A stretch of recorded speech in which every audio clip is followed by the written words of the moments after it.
Please welcome to the stage the President and Chief Executive Officer of the United Nations Foundation, Elizabeth Cousens.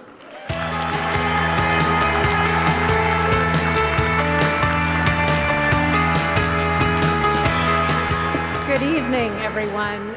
Welcome, and how wonderful it is to see you all here in person tonight. Thank you, Femi, for getting us off to such a great start. I now know what this means.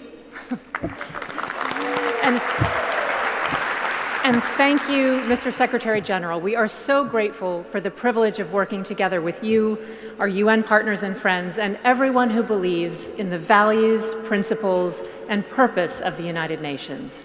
We're thrilled to be joined tonight here by so many distinguished guests: the President of the General Assembly, UN Deputy Secretary General Amina Mohammed, Prime Minister Mia Mottley, and our incredible honorees, members of the UN Foundation Board, and so many colleagues and friends. We're grateful to our partners and supporters, our co-hosts tonight, Hans Vestberg, CEO of Verizon Communications and UN Foundation board member, and Laura Turner Seidel, chair of the Captain Planet Foundation, also a UN Foundation board member and daughter of Ted Turner. And of course, we are always grateful to Ted.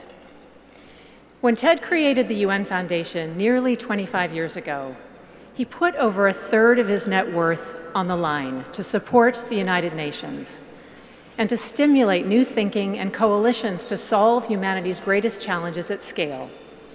Whether disease, inequity, war, or climate change, he believed that global problems needed global solutions, and he knew that the United Nations was an indispensable institution in an interdependent world.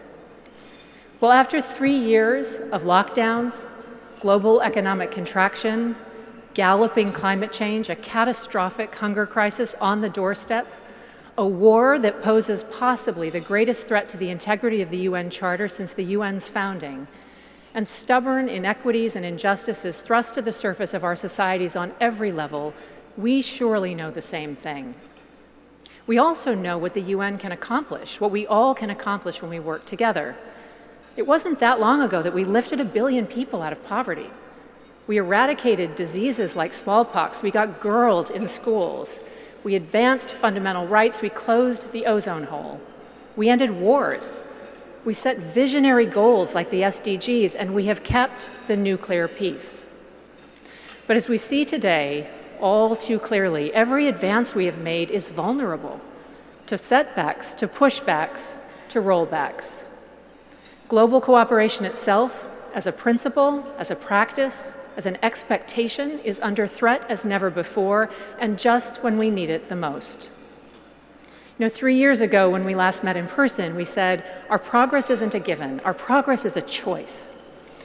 Well, tonight we celebrate leaders, artists, advocates, and activists who in their lives, their work, and certainly in this perilous moment, are choosing progress. They know that everything is on the line. They each, in their own remarkable ways, exemplify exactly the global leadership and resolve we need for progress to prevail. And they know we have no time to lose. Now, next year, we will see critical milestones, the halfway mark of the Sustainable Development Goals, the stocktake of our collective efforts to keep global warming to 1.5 degrees, preparation for the summit of the future. These aren't just moments. They aren't just processes. These are our last best chance. And in the words of one of our honorees tonight, the baton is with us. Now, a few years ago, Ted said, the world is facing some tough obstacles, but I've never found much use in giving up. It's much more effective to get to work. Well, at the UN Foundation, we believe in getting to work. We believe that allies and partners make us stronger. We believe that progress is worth fighting for, and we know you do too.